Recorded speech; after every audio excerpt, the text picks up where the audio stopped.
नमस्कार विद्यार्थी मित्रांनो, स्वागत आहे तुमचं सर्वांचं नर्सिंग ट्युटोरियल आपल्या चॅनलवरती। तर आज आपण बघणार आहोत अपूर्णकाल बालक, त्याचं आपल्याला सर्व डेफिनेशन, कारणे, चिन्ह, लक्षणे आणि त्याच्यावरती आपण काय मॅनेजमेंट करणार आहोत हे सर्व आज बघणार आहोत आपण।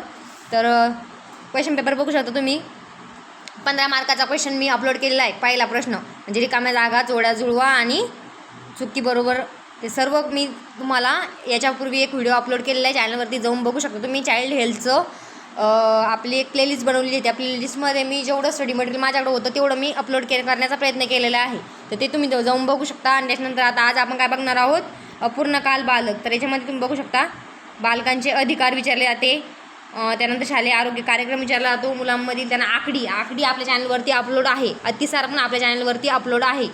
त्याच्यानंतर इथं आपल्याला लहान मुलातील अपघात विचारले जातात, लहान मुलातील अपघात, तरी हे तर सोपं आहे, तुम्ही वाचून घेतलं तरी पण आहे। त्यानंतर ॲस्पेक्सिया निओनेटल, याच्यामध्ये ॲस्पेक्सिया निओनेटलमध्ये ते पण विचारलं जातं। अपूर्णकाल बालक, तर अपूर्णकाल बालकाला ऑरमध्ये क्वेश्चन दिलेलं नाही आहे, वरती आहे परंतु खाली नाही आहे, त्यामुळे काय करायचं, अपूर्णकाल बालक आज आपण हा क्वेश्चन बघणार आहोत। तर चला सुरुवात करूया वेळ वाया न घालवता। तर क्वेश्चन बघू शकता तुम्ही, अपूर्णकाल बालक म्हणजेच काय, हा प्रश्न विचारला 2 मार्काला। तर याच्यामध्ये डेफिनेशन भरपूर वेगवेगळ्या डेफिनेशन, परत सगळ्यात सोपी डेफिनेशन, सगळ्यात चांगली डेफिनेशन मी तुम्हाला देण्याचा प्रयत्न करते इथे। तर बघा, गरोदरपणाच्या 28 आठवड्यानंतर व 37 आठवड्यापूर्वी, म्हणजेच 28 आठवड्यानंतर आणि 37 आठवड्यापूर्वी जन्म झालेल्या बालकांना अपूर्णकाल बालक म्हणतात, ही झाली डेफिनेशन। त्याच्यामध्ये अजून एक पॉईंट घ्यायचा आहे, यामध्ये गरोदरपणाच्या काळाच्या मानाने बाळाचा गर्भाची वाढ झालेली नसते, म्हणजे बाळाची वाढ ही नॉर्मल बेबीसारखी असते का, नाही, थोडी कमी असते, त्याच म्हणतो अपूर्णकाल बालक। त्याच्यामध्ये कोणी काय करतं, पहिले ही डेफिनेशन घेतली 2.5 किलो, परंतु आता ह्याच्यामध्ये 2.5 किलोपेक्षा कमी हे घ्यायचं नाही आहे, हीच डेफिनेशन आपल्याला लक्षात ठेवायची। 28 आठवड्यानंतर आणि 37 आठवड्याच्या अगोदर त्याची वाढ झालेली नाही। त्याच्यानंतर याच्यामध्ये येतं चिन्ह लक्षणे, तर चिन्ह लक्षणामध्ये जनरल ॲनाटॉमिकल चिन्ह लक्षण येतं आणि एक फिजिकल चिन्ह लक्षण येतं। त्याच्यामध्ये जनरल सायन्स सिम्पटम बघू आपण, तो वजन 2.5 किलो किंवा त्यापेक्षा कमी असते, उंची आणि लांबी 44 ते 45 सेंटीमीटर, आपलं नॉर्मल किती असते 50 असते, परंतु त्याच्यामध्ये किती सांगितलेले 44 ते 45 सेंटीमीटरपेक्षा कमी असते। त्यानंतर गर्भमस्तक म्हणजे फिटल स्कल, तर आणि पोट यांच्या मानाने हे गर्भमस्तक हे पोटाच्या मानाने मोठे असते, म्हणजे डोकं मोठं असतं आणि पोट लहान असतं, सोपी भाषा। गर्भमस्तकाची हाडे, तर गर्भमस्तकाची हाडे कशी असतात, एकदम मऊ असतात, म्हणजे चेपतात ते। त्यानंतर सुचर अरुंद असतात, सुचर कसे असतात, रुंद असतात एकदम। आपली जे सुचर म्हणजे काय असतं, सजायटल सुचर, जे आपल्या सुचर असतात, म्हणजे 2 हाडांमधील जी पोकळी असते त्याला आपण सुचर म्हणतो। त्या सुचरलाच आपण म्हणतो, त्या पोकळीला काय म्हणतो आपण, सुचर म्हणतो। सुचरमध्ये सजायटल सुचर असती, कॉर्नर सुचर असती, परायटल सुचर असतात। त्या सुचरमध्ये काय असतं, एकदम रुंद असते ती, त्यामुळे नंतर बघा फॉन्टॅनेल्स, सुचर मोठे असल्यानंतर काय होणार आहे, फॉन्टॅनेल आणि मोठे असणारे, जे पुढचा टाळू आहे मागचा टाळू तो पण एकदम मोठा असणार आहे। त्याच्यामध्ये हेड सर्कम्फरन्स आणि चेस्ट सर्कम्फरन्स पण बघू आपण। त्याच्यामध्ये छातीच्या घेरापेक्षा डोक्याचा घेर हा खूप मोठा असणार आहे, तर डोक मी काय सांगितलं, पोटापेक्षा आणि छातीपेक्षा डोकं हे मोठं असणार आहे, म्हणजे काय होणार आहे, डोक्याचा घेर म्हणजे हेड सर्कम्फरन्स हा चेस्ट सर्कम्फरन्सपेक्षा जास्त असणार आहे।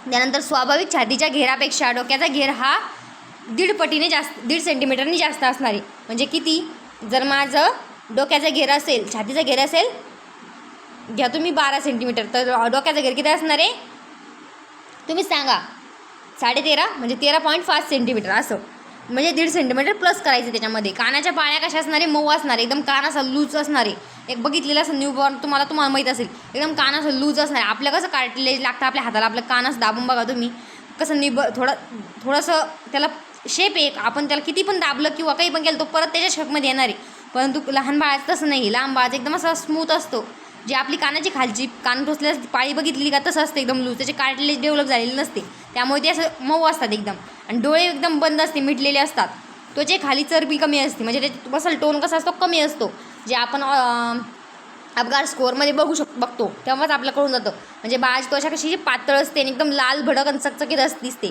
अंगावर भरपूर लव असतात, म्हणजे त्याच्या शरीरावरती जे केस असतात, लव म्हणजे केस म्हणता येईल आपल्याला, ते लव जास्त असतात। आणि त्याच्यानंतर व्हर्निक्स कॅसेओसा, म्हणजे त्याच्या शरीरावर जो पांढरा लहान मुलं नवजात बालक जर तुम्ही बघितलं असेल तर त्याच्या अंगावरती असतं पांढरा एकच लेअर असती, त्यालाच व्हर्निक्स कॅसेओसा म्हणतो। ते कशासाठी असतं, आपल्या शरीराचं संरक्षण करण्यासाठी असतं, परंतु ते काय असतं, एकदम जास्त प्रमाणात असतं। त्याच्यानंतर बघा मसल टोन कमी असतो, ते झालेले। त्यानंतर 34 आठवड्याच्या आधी तळपायावरील सुरकुत्या दिसत नाही, म्हणजे त्याच्या पायावर ज्या सुरकुत्या असतात ते दिसत नाही. म्हणजे 28 आठवड्यानंतर डिलिव्हरी झाली आणि 34 आठवड्या अगोदर पण झाली तर त्याच्या पायावरील सुरकुत्या दिसत नाही. मुलगा असल्यास, आता ते मुलगा असल्यास त्याचं काय होतं, टेस्टीज जे असतात ते नाही का उतरलेले नसतात त्याच्यामध्ये, सॅक्रममध्ये. त्याच्यानंतर मुलींमध्ये लेबिया मेजोरा आणि लेबिया मायनोराला एकमेकाला चिकटलेले नसल्यामुळे लेबिया मायनोरा उघडा दिसतो. आता लेबिया मेजोरा, लेबिया मायनोरा ही वजनाचे पार्ट आहे आपल्या, तर ते जर तुम्ही डीपमध्ये अभ्यास केला असेल तर तुम्हाला समजून जाईल लेबिया मेजोरा काय असतो, लेबिया मायनोरा काय असतो. त्यानंतर नखांची वाढ आणि नखाची वाढ हे बोटांच्या शेंड्यापर्यंत झालेली नसते, म्हणजे नख वाढलेले असतात का नाही, नख नाजूक एकदम कमी कमी असतात, बोटं लंबे असतात. त्यानंतर बघा शरीरामध्ये आढळणारी चिन्हलक्षणे, त्याच्यामध्ये श्वसन म्हणजे आपल्याला फिजिकल साईन सिम्टम, तर ही चिन्हलक्षणे शरीर रचनेच्या चिन्हलक्षणापेक्षा मॅनेजमेंट व प्रोसेसिंगच्या दृष्टीने जास्त महत्त्वाची असतात. त्याच्यामध्ये बघा श्वसन संस्था, श्वसन भरभर व अनियमित असते. श्वसन कसं असतं, अनियमित असतं. रडण्याचा आवाज कमी असतो, त्याला एनर्जीच राहत नाही रडण्यासाठी. मध्ये मध्ये श्वास थांबतो. कफ रिफ्लेक्स नसते, म्हणजे कफ रिफ्लेक्स म्हणजे खोकला येत नाही, कमी असतो.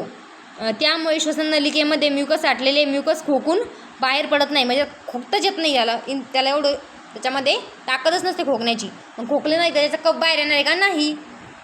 पचनसंस्था, पचनसंस्थेमध्ये दूध ओढू शकत नाही किंवा गिळू पण शकत नाही, कमी प्रमाणात पेते किंवा एखाद्या वेळेस. त्यानंतर जठराची कॅपॅसिटी पण कमी असते, कारण ते बाळच कमी दिवसाचं आहे ना, तर त्याची जठर जास्त कॅपॅसिटी असते त्याची नाही. त्यामुळे काय होतं, कार्डियक स्पिंक्टर, म्हणजे आपल्या स्टमकचा जर तुम्ही चांगला अभ्यास केला असेल तर त्याच्यामध्ये स्पिंक्टर असतात. हे पायलोरिक असते, कार्डियक असतं, अशा स्पिंक्टर असतात, त्याचे नाव दिलेले असतात आपल्याला. त्याच्यामध्ये कार्डियक स्पिंक्टर जे असते ते वर साईडला असतं. ते कार्डियक स्पिंक्टरची वाढ कमी प्रमाणात झालेली दिसते. त्यानंतर तोंडाने पाजलेले दूध परत बाहेर येते. आता तापमान नियंत्रण, तर तापमान नियंत्रण केंद्राची वाढ पूर्ण झालेली नसते. त्याचे तापमान म्हणजे त्याचं जे बॉडी टेम्परेचर आहे ते मेंटेन करण्यासाठी जे नियंत्रण केंद्र असतं त्याचं काय होतं, वाढ झालेली नसते. त्यामुळे काय होतं, त्याचं तापमान नियंत्रित ठेवता येत नाही आपल्याला. बेझल मेटाबॉलिक रेट कमी असतो, म्हणजे बेझल मेटाबॉलिक रेट BMR.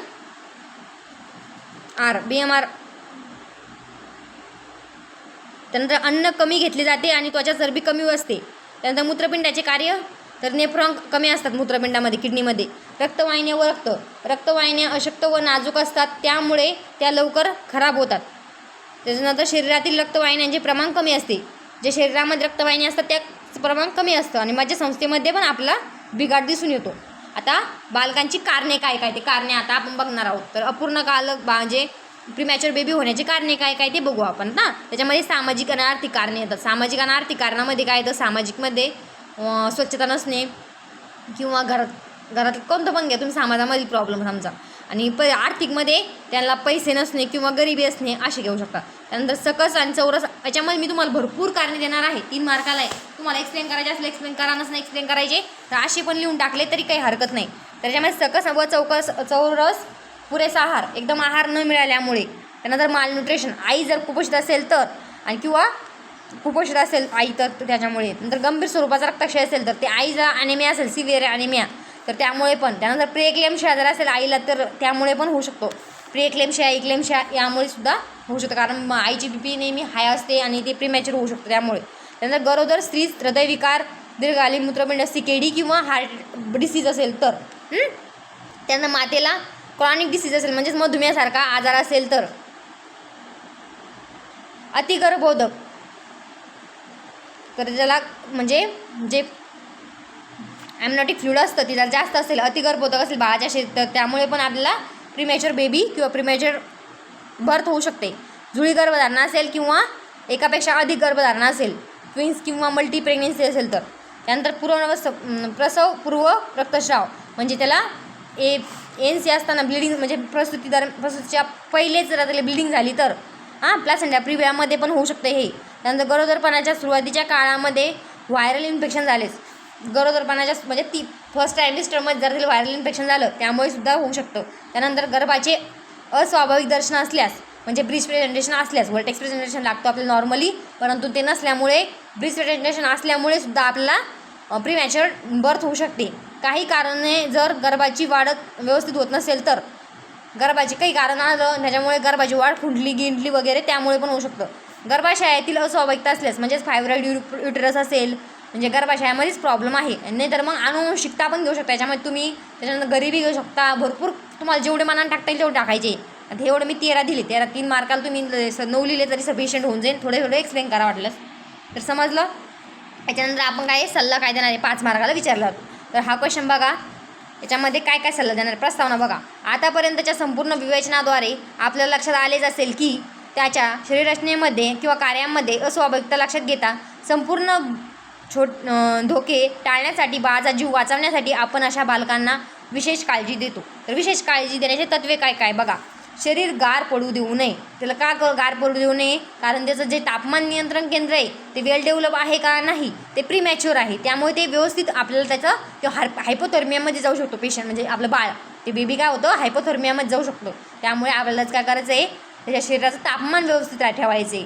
त्याच्यानंतर काय निव्वळ स्तनपान द्यायचं आहे. निव्वळ स्तनपान एक्सक्लुझिव्ह ब्रेस्ट फिडिंग द्यायची आहे. तर ती कशासाठी द्यायची आहे, कारण आपण त्याला बाहेरचं काही देणार आहे, कारण ते प्रीमॅच्युअर बेबी आहे आणि त्याला मी बाहेरचं काही दिलं तर त्यामुळे काय होणार, त्याला इन्फेक्शन होऊ शकतं ना, किंवा त्याला बाहेरचं पसणार नाही. परंतु आईचं कसं असतं, त्याला पसणार आहे किंवा त्याची जी प्रीमॅच्युअर बेबी आहे त्याची वाढ होण्यासाठी काय करणं गरजेचं असतं, आपल्याला फक्त स्तनपान गरजेचं असतं, ते म्हणजे आईचं.